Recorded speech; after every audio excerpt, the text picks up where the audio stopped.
Hello friends, welcome to my video. আমি সায়ন। কিছুক্ষণ আগেই বিনোদিনী একটি নটির উপাখ্যান সিনেমাটির ট্রেলার ড্রপ হয়েছে। এখন কেমন লাগলো এই সিনেমার ট্রেলারটি? সিনেমাটার ট্রেলারটা এক কথায় আমার বেশ ভালো লেগেছে। সিনেমার যে সিনেমাটোগ্রাফি, যে কালার গ্রেডিংটা বেশ ভালো লাগছে। একটা একটা বেশ পলিশড ব্যাপার আছে এবং সিনেমার ট্রেলারটা দেখে বোঝা যাচ্ছে যে বেশ গ্র্যান্ড স্কেলে শুট করা হয়েছে, বেশ বড়ভাবে ভাবা হয়েছে। রুক্মিণী মৈত্রকেও বেশ ভালো লাগছে, অন্তত এই ট্রেলারটা দেখে বেশ ভালো লাগছে। এখন পুরোপুরি কমেন্ট করা যাবে না যে কেমন হয়েছে, কেমন করেছেন তিনি অভিনয়।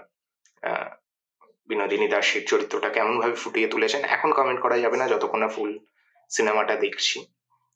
দেখার পরে বলা যাবে। কিন্তু এই ট্রেলারে খুব ভালো লাগছে, খুব সুন্দর লাগছে ওনাকে।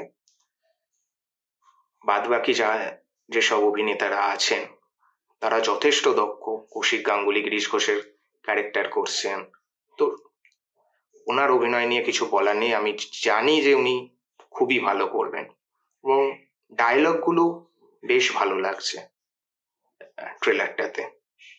সাধারণত বাংলায় নারীকেন্দ্রিক ছবি খুব একটা হয় না, এবং হলেও এতটা গ্র্যান্ড স্কেলে, বড় স্কেলে ভাবা হয় না, যেটা দেখে ভালো লাগছে যে একটা নারীকেন্দ্রিক সিনেমা হচ্ছে, সেটা এতটা বড়ভাবে, যেটা দেখে ভালো লাগছে। এবং আশা করব সিনেমাটা খুব ভালো হবে এবং বেশ বড় বাজেটের সিনেমা। বাজেটটা যে লেগেছে সেটা সিনেমাটার ট্রেলারটা দেখলে বোঝা যাচ্ছে যে একটা বড় বাজেট খরচ করা হয়েছে।